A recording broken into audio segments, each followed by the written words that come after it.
Hi guys, welcome to your 12.4 notes on box and whisker plots. By the end of the day, you will be able to make and to interpret box and whisker plots, as well as to find quartiles and percentiles. So go ahead and pause this video right now, and on your PDF of the notes, follow this link to the Finding Quartiles activity video. It helps explains what quartiles are. Quartiles will be very important to today's lesson, so I want you to be sure you know what that is.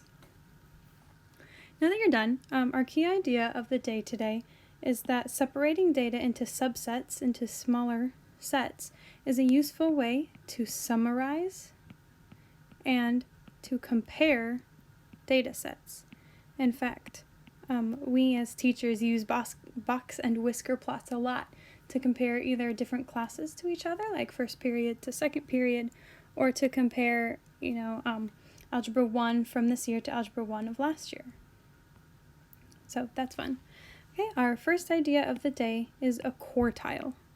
When you see quartile, if you break this up, and this quart is like a quarter, right? A quarter is 1/4 of a dollar. So a quartile is a value that divides a data set into 4 equal parts. The first quartile is the median, remember that means middle, is the median of the lower half of the data. The second quartile is the median of all the data. The third quartile is the median of the upper half of the data.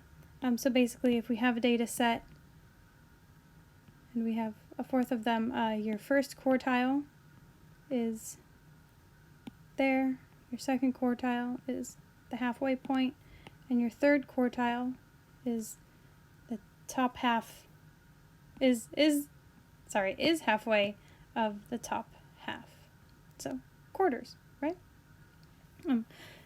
In finding your first and third quartile, it's important to keep in mind that if your data set has an odd number of values, you don't include the median in the half when you're trying to find the middle number of each half. And finally, the interquartile range represents the difference here. Your interquartile range is the difference between quartile 1 and quartile 3. So we say the interquartile range equals the third quartile minus the first quartile. So let's practice finding these quartiles. We're going to start out by finding, did you hear that like Canadian accent? We're going to start out by finding the minimum, which is your smallest value. And then in order to find the first and third quartiles, we'll find the median first, and then we'll find those quartiles. And then lastly, we will find the maximum of the data set. So our 3 steps are as follows. First, we want to organize the data. We want to write them in order so that we can find what's the smallest, what's the middle, what's the biggest. After we write them in order, then we can find the median. Then after finding the median, we'll find our quartiles as well. So how I write them in order is I look for the smallest one, and in this set our smallest is 60. I cross it off so I don't write it again. After 60 comes 65 and then 75, but we have a couple 75s here, so we need to write each of them. After 75 we have 85, and we do have a couple of 85s, so we need to write each of them as well. Next we have 95, 100, and 105, rounding out our list. So we've used all of them. Awesome. Okay. Now our median we're going to find by finding the middle number. So we're going to cross out all the numbers, one from each side, until we figure out what's our median. Oh, there it is. Here's our median. So we'll label that as as our second quartile. Then once we've found that, we have effectively split our data into 2 sets. So we're going to find half of this set. But since we had an odd number of data points, we had 1, 2, 3, 4, 5, 6, 7, 8, 9, 10, 11, we're not going to include 85 in this half. So we need to find the middle number here. And if you want to keep crossing them off, you can, or if you can just tell because there are so few of them, hey, it's 75. Whoops, that's our first quartile. Awesome. While we're here, we were also asked to mark the minimum. Our minimum is our smallest, that's 60. Okay, let's do it again. Let's find our third quartile. We'll find our third quartile by finding the middle here, and our middle number is 95, so that is our third quartile. And while we're here, we'll mark our max as well, which is 105. Fun fact, my cousin's name is Max. So there you have it. We have our quartiles, our min and max. And we're going to summarize these data into our 5-number summary by basically identifying what they are. So our minimum is 60, quarter 1, 75, quarter 2 is 85, quarter 3 is 95, and our max is 105.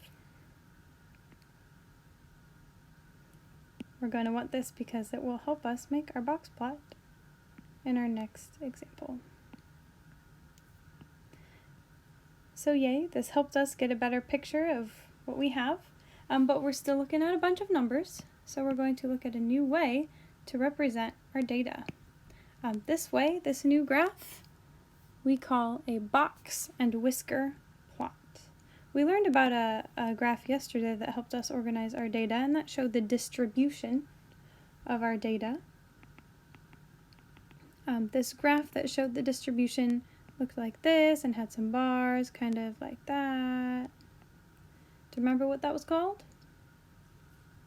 That was a histogram. So histograms are helpful, but there's another plot called a box and whisker plot. So a box and whisker plot, instead of showing the frequency of the different values, instead we put our values along a number line.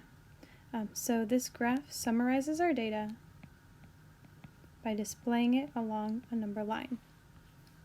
And the box and whisker plot is defined by our quartiles. So the box is this part here that looks like a box.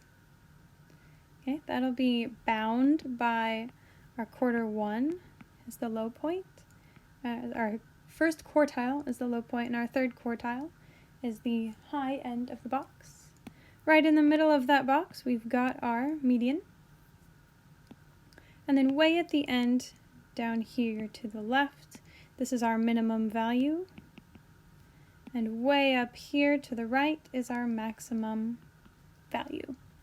Sometimes you'll have what are called outliers, and outliers will be extra dots either because they're too high or too low.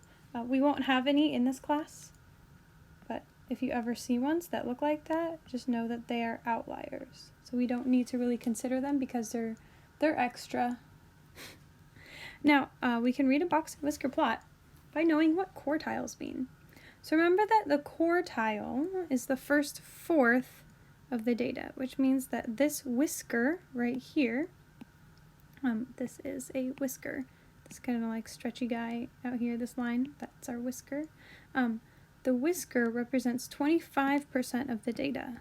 That's our lower fourth, our lowest quartile, right? And then that's the same for our upper quartile as well. This represents our highest fourth of the data.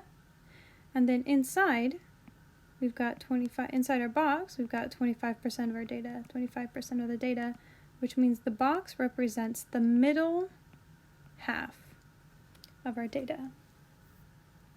Okay, cool. Now let's draw a box and whisker plot. So good thing I copied the information from example 1. Now notice I didn't need to put all of the numbers that were listed in example 1. I just needed my 5-number summary to make my box and whisker plot. So let's start by putting down the minimum. Our minimum down here is 60. So we're going to put a little dot at 60. So to help me measure, I drew a line. You don't need to do that though. Okay, and then Next, our first quartile is at 75. So I'm going to put a dot there. Oh no, I'm not going to put a dot. Haha, I'm making my box. So I'm going to put a line to represent the edge of my box. And then my second quartile is 85. So I'm going to put my median at 85. Which is another line because that will divide our box. And then following, our third quartile is at 95. They're not always this evenly distributed. Fun fact. This one just happened to be so. And then finally, our maximum is going to be a point over at 105. Okay? I'm going to get rid of these because we have everything in the right spot. Now we just need to draw it. So we can finish our box by making this a box. We can connect our whisker to our box and to our points. And there you have it.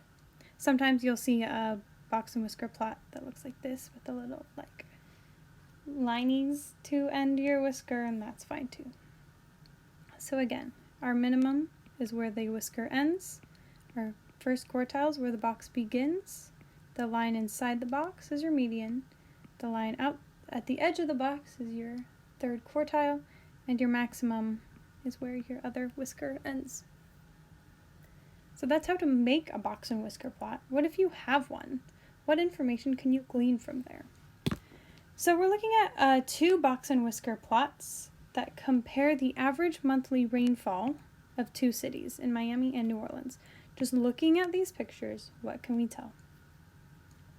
Well, we know the median average monthly rainfall for Miami is about 4.5 inches.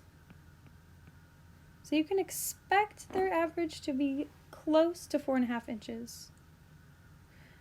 The median average monthly rainfall for New Orleans is, it's not quite 5.5, it's like 5.3.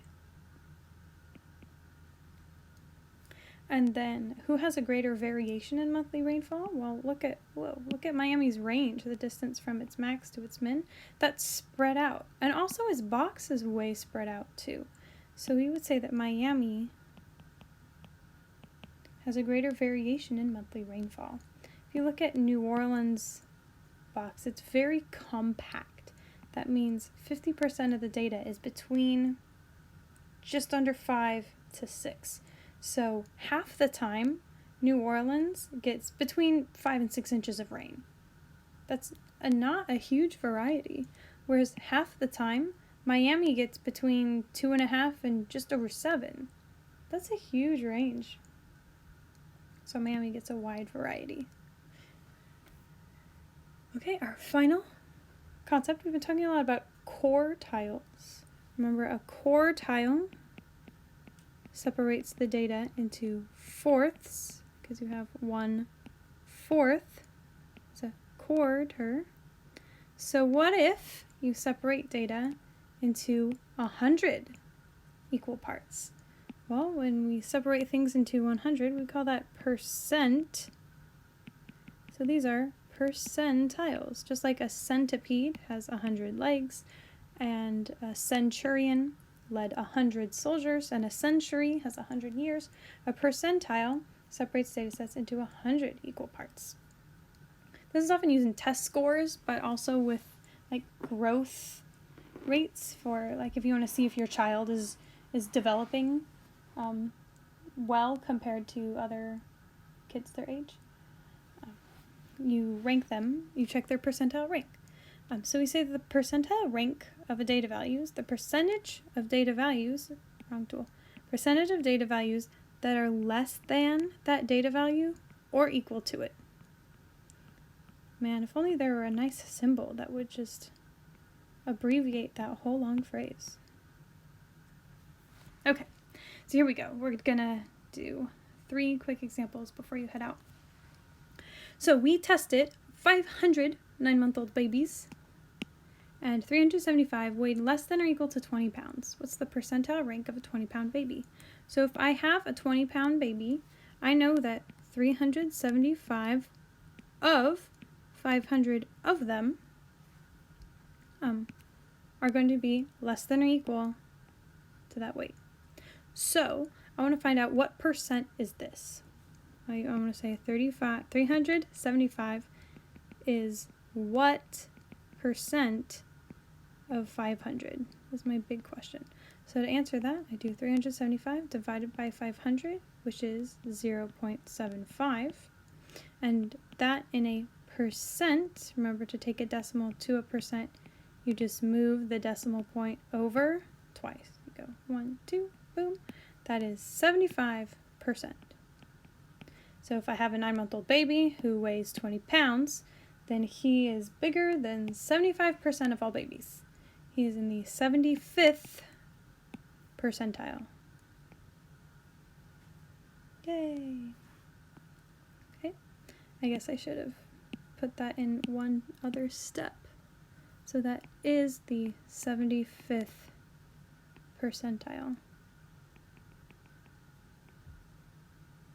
So that means he's a big baby, but I'm tall, so that would make sense.